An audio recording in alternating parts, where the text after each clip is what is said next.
വിവാദങ്ങൾക്കും ഭരണപ്രതിപക്ഷ ഏറ്റുമുട്ടലിനും വഴിവെച്ച വഖഫ് ഭേദഗതി നിയമത്തിനെതിരായ ഹർജികൾ സുപ്രീം കോടതി പരിഗണിച്ചുകൊണ്ടിരിക്കുകയാണ്. ചീഫ് ജസ്റ്റിസ് സഞ്ജീവ് ഖന്ന അധ്യക്ഷനായ മൂന്നംഗ ബെഞ്ചാണ് ഹർജികൾ പരിഗണിക്കുന്നത്. മുസ്ലിം ലീഗ്, CPI രാഷ്ട്രീയ പാർട്ടികൾ ഉൾപ്പെടെ 65ഓളം ഹർജികളാണ് സുപ്രീം കോടതിയിൽ നൽകിയത്.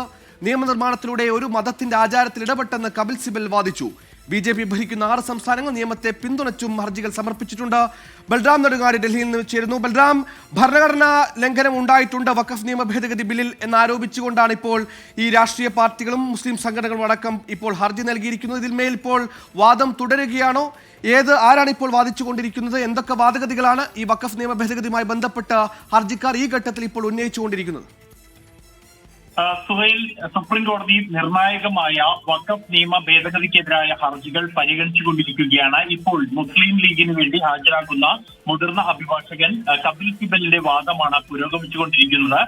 ഈ ഹർജികൾ പരിഗണിക്കുന്ന ഘട്ടത്തിൽ തന്നെ ചീഫ് ജസ്റ്റിസ് സഞ്ജീവ് ഖന്ന ഈ കേസിൽ എല്ലാവരെയും കേൾക്കാൻ കഴിയില്ല എന്നും അതുകൊണ്ട് തന്നെ ഓരോരുത്തരും പോയിന്റുകൾ കൃത്യമായി എന്താണ് ഉന്നയിക്കാനുള്ളത് എന്ന് കോടതിക്ക് മുന്നിൽ അറിയിക്കണമെന്നും ആവശ്യപ്പെടുകയായിരുന്നു. ഈ നിയമ ഭേദഗതി ഭരണഘടനാ വിരുദ്ധം ആണ് എന്നാണ് ഈ ഹർജിക്കാർ പ്രധാനമായും കോടതിക്ക് മുന്നിൽ ഉന്നയിച്ചിരിക്കുന്നത്. പാർലമെന്ററി നിയമനിർമ്മാണത്തിലൂടെ ഒരു മതത്തിന്റെ ആചാരത്തിൽ ഇടപെട്ടു എന്നാണ് കപിൽ സിബൽ ചൂണ്ടിക്കാണിച്ചത്.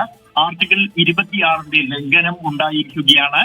മതത്തിൽ അനന്തരാവകാശം എങ്ങനെ വേണമെന്ന് ഭരണകൂടത്തിന് എങ്ങനെ പറയാൻ കഴിയും എന്ന് കപിൽ സിബൽ ചോദിച്ചു. ഇസ്ലാമിൽ അനന്തരാവകാശം മരണാനന്തരമാണ്. അത് ഇപ്പോഴേ ഇടപെടുന്ന ഒരു സാഹചര്യമാണ് ഈ പുതിയ നിയമ ഭേദഗതിയിലൂടെ ഉണ്ടായിരിക്കുന്നത്.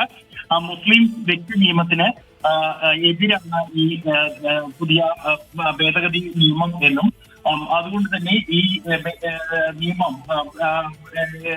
നിയമത്തിന് ഭരണഘടനയിലെ ഉറപ്പ് നൽകുന്ന വ്യക്തി സ്വാതന്ത്ര്യങ്ങൾ, മതസ്വാതന്ത്ര്യം ഉൾപ്പെടെയുള്ളവ ലംഘിക്കപ്പെടുന്നുണ്ട് എന്നും മുസ്ലിം വ്യക്തി നിയമത്തിന് എതിരാണ് ഇത് എന്നുമാണ് ഹർജിക്കാർ ചൂണ്ടിക്കാണിച്ചത്. ഭരണഘടന നൽകുന്ന പരിരക്ഷകൾക്കെതിരെയാണ് വഖഫ് ഭേദഗതി ബില്ലെന്ന് ആരോപിച്ചുകൊണ്ടാണ് ഇപ്പോൾ വഖഫ് നിയമ ഭേദഗതിക്കെതിരെ പ്രതിപക്ഷ പാർട്ടികളും മുസ്ലിം സംഘടനകളും ഹർജി നൽകിയിരിക്കുന്നത്. പ്രധാനമായും മുസ്ലിമുകളല്ലാത്തവരെ വഖഫ് കൗൺസിലും വഖഫ് ബോർഡിലും ഉൾപ്പെടുത്തുന്നതിനെതിരെ, അതിനപ്പുറത്തേക്ക് ആർക്കൊക്കെ ഭൂമി നൽകാം, വഖഫ് ഭൂമി നൽകേണ്ട മുസ്ലിങ്ങൾ ആര്, അവർ മുസ്ലിമാണെന്ന് തീരുമാനിക്കേണ്ടത് ആര്, 5 വർഷമെങ്കിലും പ്രാക്ടീസിംഗ് മുസ്ലിം ആകണം എന്നടക്കമുള്ള കാര്യങ്ങളാണ് ഭരണഘടനാ വിരുദ്ധമെന്ന ആരോപണം ഉയരുന്നത്. പ്രത്യേകിച്ച് ആർട്ടിക്കിൾ 26A ഈ മൈനോറിറ്റികൾക്ക്, ന്യൂനപക്ഷങ്ങൾക്ക് മതസ്ഥാപനങ്ങളും അതുമനുബന്ധിച്ച സ്വത്തുവകകളും കൈകാര്യം ചെയ്യുന്ന നൽകുന്ന മൗലികാവകാശത്തിന്റെ ലംഘനം എന്ന് ചൂണ്ടിക്കാട്ടിയാണ് ഇപ്പോൾ വഖഫ് ഭേദഗതിക്കെതിരെയുള്ള നിയമ പോരാട്ടം തുടരുന്നത്. ഇതിന്മേൽ ചീഫ് ജസ്റ്റിസ് സഞ്ജീവ് ഖന്നയുടെ 3-അംഗ ബെഞ്ച് ഇപ്പോൾ വാദം കേട്ടുകൊണ്ടിരിക്കുകയാണ്. ഇപ്പോൾ ആദ്യമായി വാദിക്കുന്നത് 70-ലധികം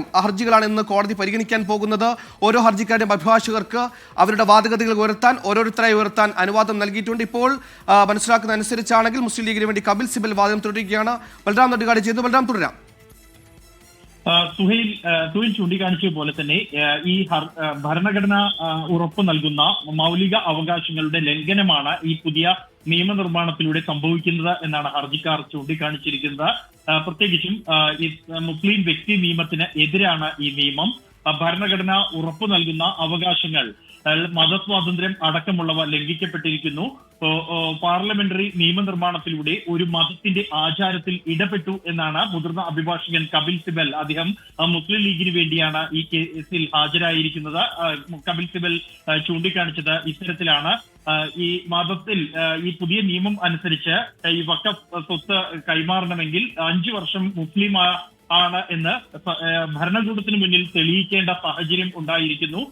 ഇത്തരത്തിൽ ഒരു നല്ല മതവിശ്വാസിയാണ് എന്ന ഭരണകൂടത്തിന് മുന്നിൽ തെളിയിക്കേണ്ട സാഹചര്യം അടക്കമുള്ളവയാണ് കപിൽ സിബൽ വാദമായി ഉന്നയിച്ചിരിക്കുന്നത്.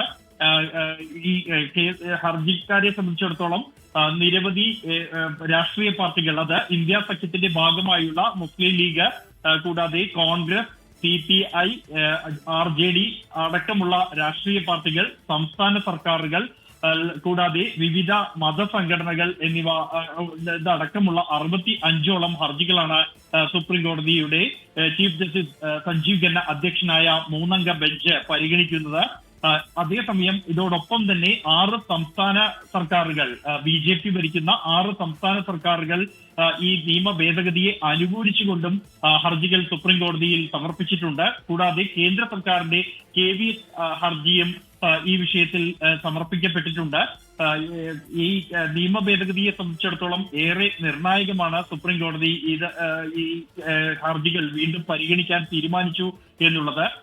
ഈ കേന്ദ്ര സർക്കാരിനെ സംബന്ധിച്ച് ഈ കോടതിയുടെ ഭാഗത്തു നിന്നും നിയമത്തിന് എതിരായ ഒരു നടപടി, ഒരു നീക്കം ഉണ്ടാകില്ല എന്ന ആത്മവിശ്വാസം കഴിഞ്ഞ ദിവസം പോലും കേന്ദ്രമന്ത്രിമാർ ഉൾപ്പെടെ പ്രകടിപ്പിച്ചിരുന്നു.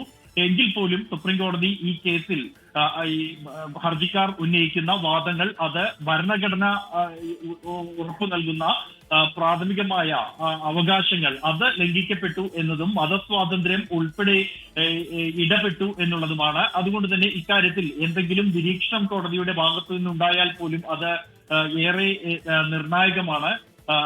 ഈ കേസ് ഹർജികളെ സംബന്ധിച്ചിടത്തോളം നിലവിൽ നിയമം ആയി കഴിഞ്ഞ ഒരു ബില്ലിലാണ് എതിരെയാണ് ഈ ഹർജികൾ സമർപ്പിക്കപ്പെട്ടിരിക്കുന്നത്. ലീഗിന് വേണ്ടി ഹാജരായിരിക്കുന്ന മുതിർന്ന അഭിഭാഷകൻ കപിൽ സിബൽ വാദം തുടരുകയാണ്. അദ്ദേഹം പ്രധാനമായും ഈ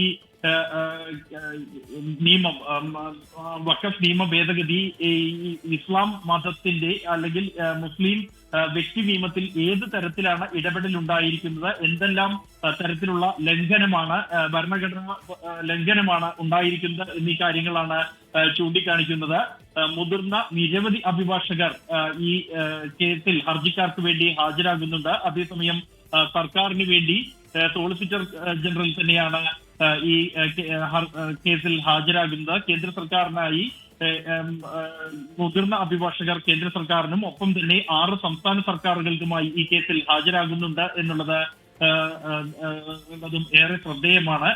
പ്രധാനമായും ഈ ഹർജികളെ സംബന്ധിച്ചിടത്തോളം ഈ മുസ്ലിം വ്യക്തി നിയമത്തിന്റെ ലംഘനം ഈ കേസിൽ ഉണ്ടായിരിക്കുന്നു എന്നുള്ളത് തന്നെയാണ് ഹർജിക്കാർ ചൂണ്ടിക്കാണിക്കുന്നത്. സർക്കാർ ഭൂമിയിൽ ഉദ്യോഗസ്ഥർ തീരുമാനം എടുക്കുന്ന ഒരു സാഹചര്യം ഇതിലൂടെ ഉണ്ടാകുന്നു എന്നും അത് മതസ്വാതന്ത്ര്യത്തിന്റെ ലംഘനമാകുന്നു എന്നുമാണ് കപിൽ സിബൽ ഉന്നയിച്ചിരിക്കുന്ന വാദങ്ങൾ.